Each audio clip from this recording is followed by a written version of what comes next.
pertengahan daripada alinea ketiga. Wa in qata'at hujajuhum alaih.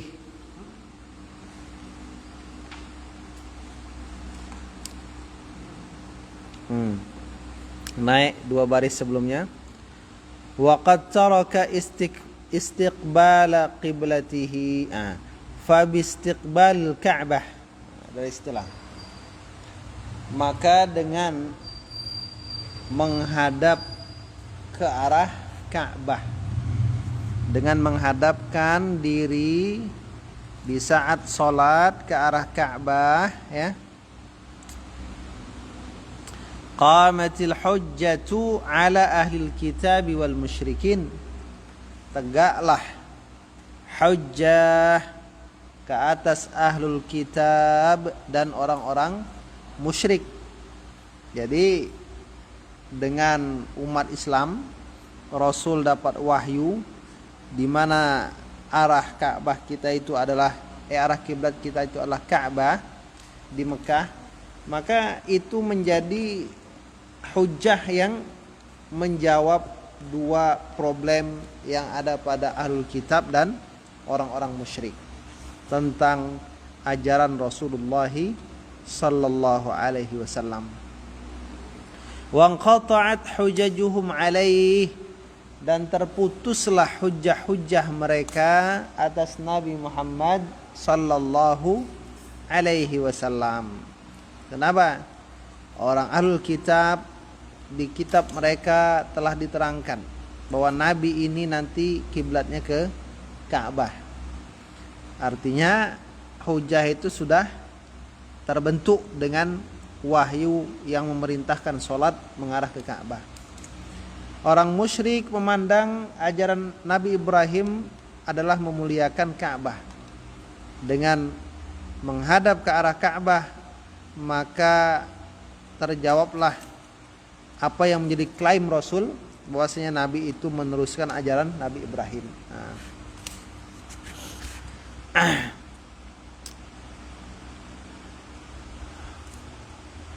Illa man zalama minhum, kecuali orang yang zalim dari mereka. Jadi yang enggak bisa menerima itu yang zalim saja dari ahlul kitab dan orang-orang musyrik. Jadi kata-kata illa man zalama minhum itu maksudnya man ihtajja minhum bihujjatin huwa zalimun fiha. Orang yang berhujjah di antara mereka ahlul kitab dan orang-orang musyrik bihujjatin, dengan satu hujjah yang dia itu zalimun fiha, melakukan kezaliman pada hujjah tersebut. Siapa orang yang melakukan kezaliman pada hujjah itu? Yang pertama, yang membawa hujjah itu kepada kehendak nafsunya. Yang kedua, yang menolak hakikat dari tujuan hujjah tersebut, itu zalim. Jadi ya. Walaysa laha mustanadun illa ittiba'ul hawa wadh-dhulmu. Tidak adalah bagi hujjah yang dikemukakan oleh orang-orang zalim tadi, kecuali tidak ada apa? Bagi hujjah yang dikemukakan oleh orang-orang zalim itu tak ada apanya, tak ada sandaran. Jadi ketika hujjah mereka itu dikemukakan, adakah sandaran penafsiran dari hujjah tersebut kalau dia seperti itu? Gitu. Enggak ada. Sandarannya apa? Illa ittiba'ul hawa wadh-dhulmu, kecuali mengikut hawa nafsu saja. Karena keinginan hawa nafsu saja dan kezaliman. Misalnya ketika orang-orang Mu'tazilah mengatakan bahwasanya Al-Qur'an itu bukan sifat kalam Allah yang qadim, tapi dia adalah sesuatu yang hadis, yang muncul dari fi'il Allah. Pertanyaannya, adakah pembicaraan yang seperti itu pernah dibicarakan oleh Rasul dan para sahabat? Dan ulama-ulama yang tabi'in, dari generasi para sahabat yang dekat dengan mereka. Nah, itu aja. Jadi nggak ada sandaran.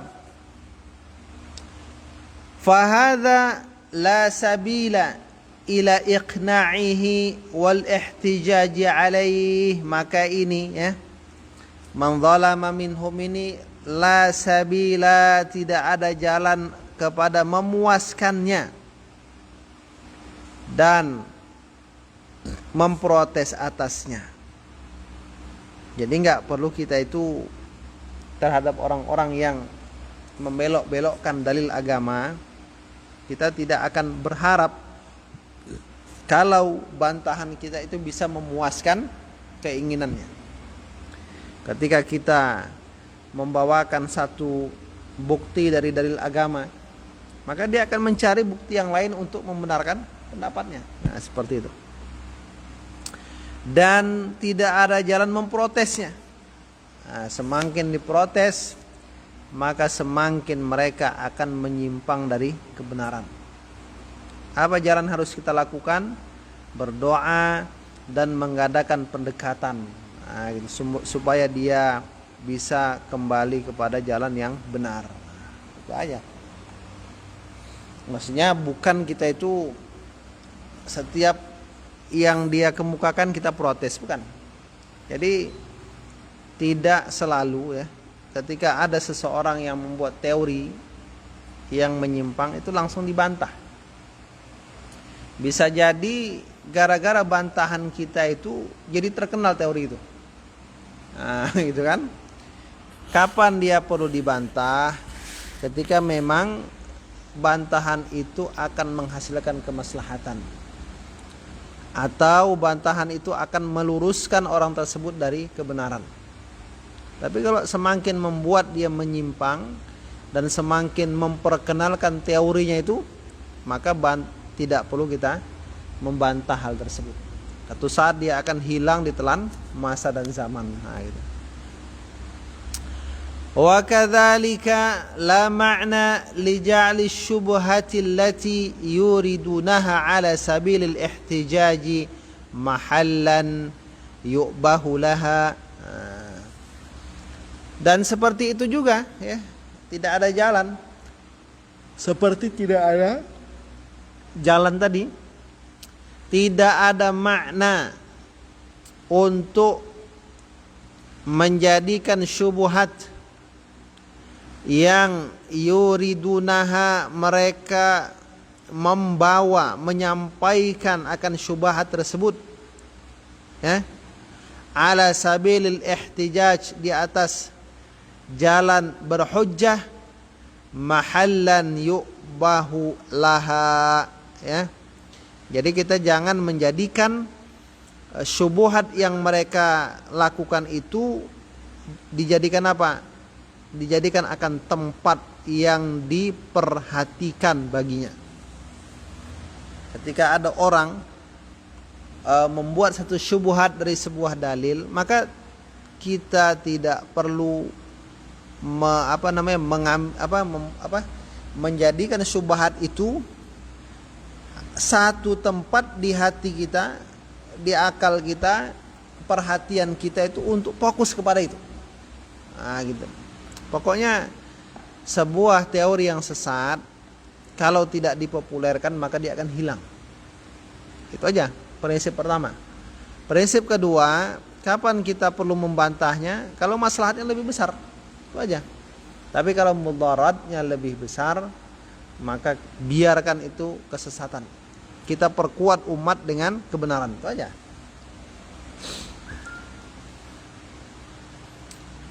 Wala yulqa laha balun, dan tidak dicampakkan kepada syubhat itu perhatian.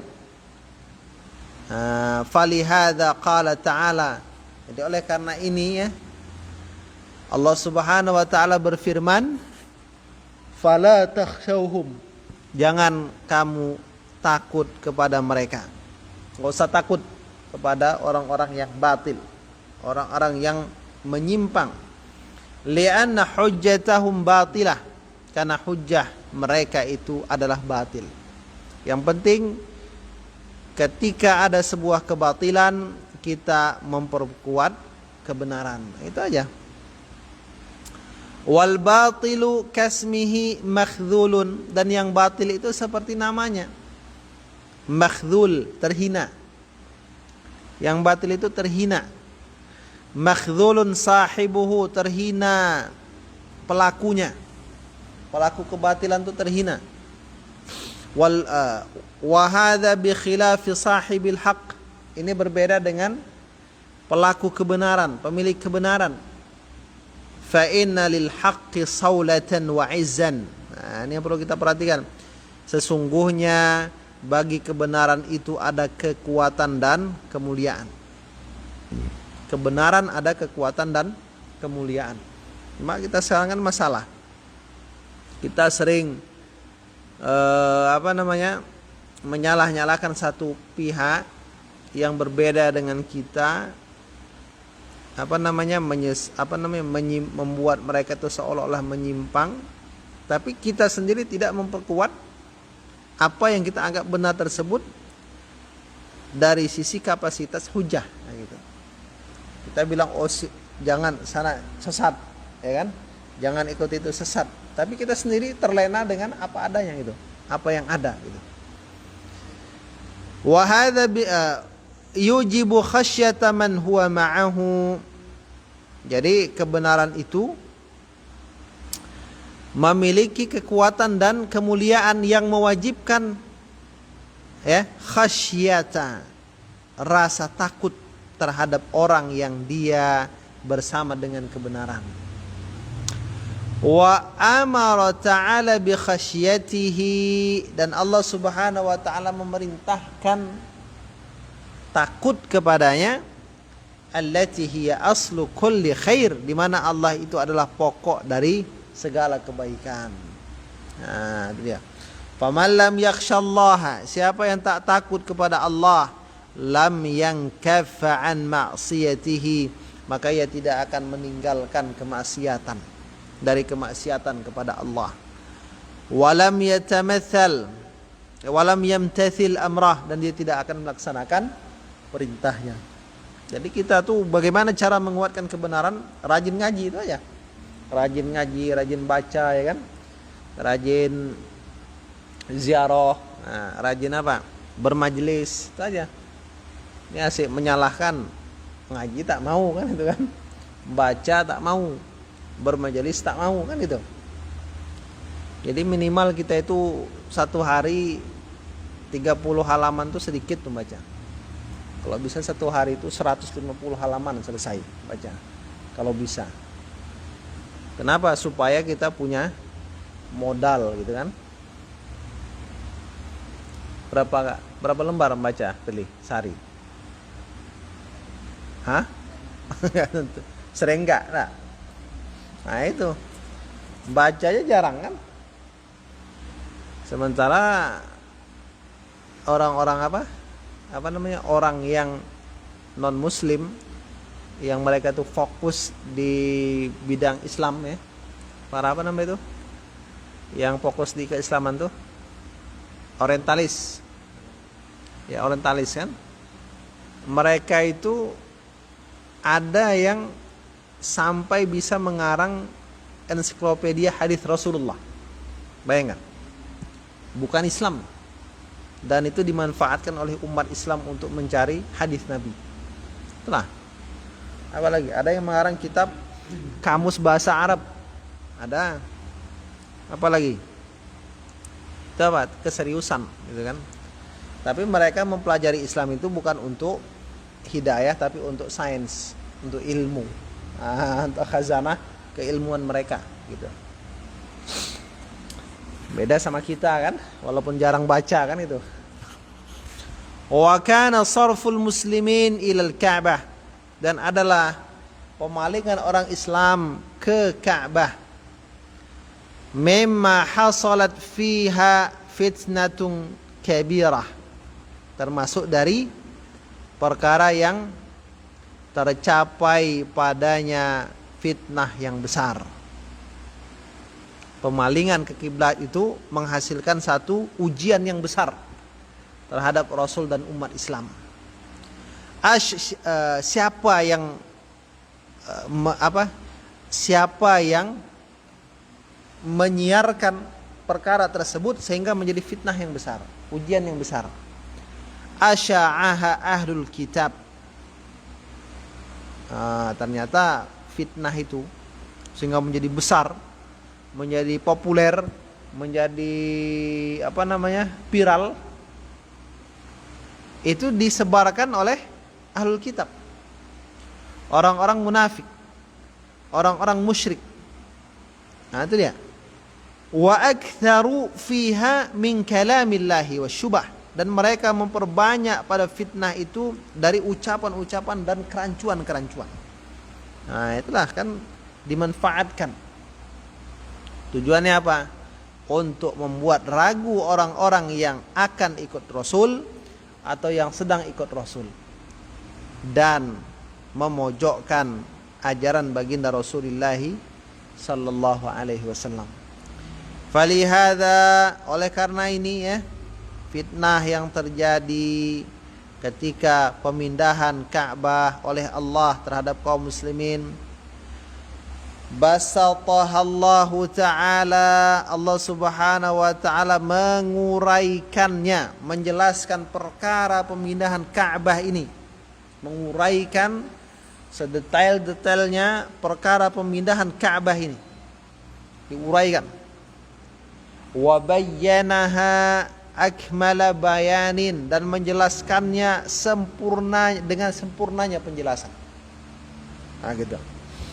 Wa akadaha bi anwa'in minat ta'kidat, dan mengukuhkannya dengan berbagai macam pengukuhan allati tadammanatha hadhil ayah, yang dikandung ianya oleh ayat-ayat ini. Nah, jadi nanti kita akan melihat begitu banyaknya dan kuatnya Allah mengukuhkan proses pemindahan kiblat ini. Itu tujuannya untuk apa? Untuk membantah, meredam, mengukuhkan hati orang beriman terhadap pemindahan kiblat itu, supaya dia tidak dimasuki oleh syubhat-syubhat, kerancuan-kerancuan yang dimunculkan oleh umat, oleh apa? Orang-orang yang membenci baginda Rasulullah sallallahu alaihi wasallam. Lanjutkan. Jadi kalau bisa kita tuh minimal satu hari itu satu buku selesai, kalau bisa membaca ya, yang agak-agak 100 halaman ya kan, 80 halaman ya, minimal itu.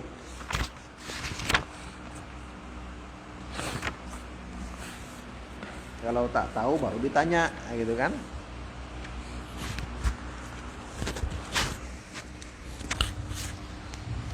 Pilih banyak buku di rumah, pilih berapa lemari. Nah itu mahasiswa tuh harus banyak buku tuh. Ustaz Nafis saja 10 lemari di rumah itu, lemari itu. Ya tak?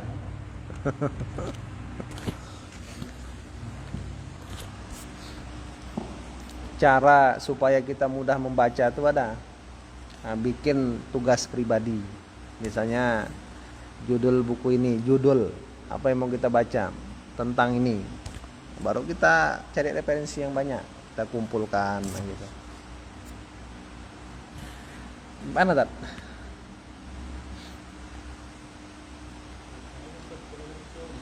Mana Tat? Sampai mana dia?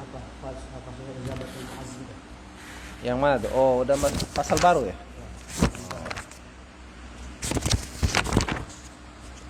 Bismillahirrahmanirrahim. Qala al-musannif rahimahullahu ta'ala, fadlu ijabatil muadzin. Keutamaan dari menjawab muadzin. Jadi muadzin itu jangan apa bengong gitu. Maksudnya ada muadzin adzan apa bengong. Jangan bengong ya. Melompong pula kan itu. Jadi dalam syariat kita kalau ada orang adzan dijawab. Nah, bagaimana menjawabnya? Yaitu membalas setiap ucapan muadzin tersebut. Wa min syarafil ummatil Muhammadiyah, termasuk dari kemuliaan umat Nabi Muhammad sallallahu alaihi wasallam, ma jaa fi fadli ijabatil muadzin, itu kan masih mahasiswa kan. Nah, ini ada seminar nanti judulnya perspektif hadis menurut liberal dan kaum salafi. Bagus diikut itu. Nanti saya share lah linknya. Dia mewakili kampus tuh. Nah itu. Kau mau ikut tak? Mau ikut? Hari Selasa pagi. Zoom. Online. Perspektif hadis menurut liberal dan kaum salafi. Hah? Nah itu lah. Pagi ya. Nanti saya share lah linknya. Wa min syarafil ummatil Muhammadiyah, termasuk dari kemuliaan umat Nabi Muhammad sallallahu alaihi wasallam, ma jaa fi fadli ijabatil muadzin, itu keutamaan sesuatu yang datang, riwayat yang datang tentang keutamaan menjawab seruan muadzin. Minal fadlil azim. Nah ini dia. Jadi ma itu penjelasannya apa? Karunia yang besar wal ajril karim, dan pahala balasan yang mulia. Jadi ternyata kelebihan umat Nabi Muhammad ini menjawab azannya saja itu kemuliaan. Bayangkanlah, menjawab azan saja kemuliaan. Mana dalilnya? Famin dzalika, termasuk dari syaraf al-ummatil Muhammadiyah, anna an-nabiyya sallallahu alaihi wasallam basyarahu bil jannah, bahwasanya Nabi sallallahu alaihi wasallam telah memberikan kabar gembira akannya, akan siapa? Akan kemuliaan umat Nabi Muhammad, akan umat Nabi Muhammad bil jannah, dengan surga. Dengan surga. Maksudnya apa itu? Menjawab adzan itu balasannya surga. Nah, itu maksudnya gitu. Jadi menjawab adzan saja surga balasannya. Ini hadis riwayat Imam Muslim. Ya. Dari sahabat Nabi Umar ibn al-Khattab radhiyallahu anhu, beliau mengatakan, qala Rasulullah sallallahu alaihi wasallam, idza qala al-muadzin, apabila muadzin itu berkata, mengumandangkan azan, Allahu akbar, faqala ahadukum Allahu akbar, dijawab, thumma qala asyhadu an la ilaha illallah, qal, lalu kata yang mendengar, asyhadu an la ilaha illallah. Lalu muadzin mengatakan lagi, asyhadu anna Muhammadan Rasulullah, kata kita, asyhadu anna Muhammadan Rasulullah. Boleh enggak kita azan pakai Sayyidina? Boleh tak? Asyhadu an la ilaha illallah, asyhadu an la ilaha illallah, asyhadu anna sayyidana Muhammadar Rasulullah. Ya kan? Asyhadu anna sayyidana Muhammadar Rasulullah. Boleh. Ya, boleh. Boleh menambah kata sayyidana pada lafaz azan yang ketiga. Boleh. Kenapa? Dalam tahiyat saja boleh ditambah, apalagi dalam adzan. Nah, gitu. Boleh ya. Kalau mau praktekan gitu kan. Kalau mau. Nah, itu mana tahu nyoba ya kan. Kemudian ketika muadzin mengatakan hayya 'alas shalah, yang mendengar mengatakan la haula wala quwata illa billah. Lalu kata muadzin hayya 'alal falah, kata yang mendengar mengucapkan la haula wala quwata illa billah. Kata muadzin Allahu akbar, Allahu akbar. Kata yang mendengar Allahu akbar, Allahu akbar. thumma qala la ilaha illallah, kata kita la ilaha illallah min qalbi. Itu ucapan itu bersumber dari hati, munculnya dari keikhlasan, dari gerakan hati, dari keridhaan hati. Dakhalal jannah, maka dia menanti masuk surga. Nah, itu keutamaan menjawab adzan. Nah, jadi kalau adzan itu jangan mengangu, Pak, kan gitu kan? Mengangu gitu. Mana lebih utama kita masuk masjid, ada orang adzan, tahiyatul masjid, atau mendengar adzan? Nah, mana tak? Lebih utama tak? Kita masuk masjid, ada orang adzan. Kita tahiyatul masjid apa mendengar orang adzan? Nah, lebih utama mendengar orang adzan dulu. Baru siap tuh sholat tahiyatul masjid. Kalau enggak, sholat tahiyat aja, sholat qabliyah aja. Kenapa? Mengerjakan sholat qabliyah itu ketika kita baru masuk masjid, itu sama dengan kita sholat tahiyatul masjid. Sama-sama menghormati masjid. Nah, gitu.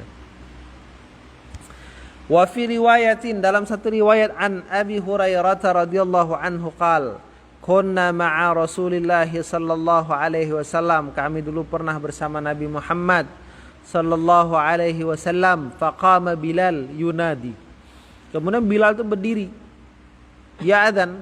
Falamma sakat, ketika Bilal diam, qala Rasulullah sallallahu alaihi wasallam, Nabi bersabda, man qala mithla ma qala hadza yaqinan dakhalal jannah. Ini riwayat Imam Nasa'i, ya. Riwayat Imam An-Nasa'i. Siapa yang mengucapkan seperti apa yang diucapkan oleh Bilal, kata Nabi, yaqinan, dengan keyakinan hati, dakhalal jannah, masuk surga. Wa fi riwayatin, dalam satu riwayat, anna Nabiya sallallahu alaihi wasallam lamma sami'a Bilalan yu'adzin, Nabi itu ketika mendengar Bilal beradzan, qala, beliau mengatakan, man qala mithla maqalatihi, siapa yang mengucapkan seperti ucapannya, wa syahida mithla syahadatihi, dan siapa yang bersaksi seperti persaksiannya, falahul jannah, maka baginya surga. Riwayat siapa ini? Riwayat Imam Abu Ya'la dalam kitab Musnadnya. Riwayat pertama riwayat Imam Muslim. Riwayat kedua Imam An-Nasa'i. Riwayat ketiga Imam Abu Ya'la. Riwayat keempat, wa min dzalik, ini nanti aja lah, ada lain. Baik, kita padakan sampai di sini dulu. Demikian. Assalamualaikum warahmatullahi wabarakatuh.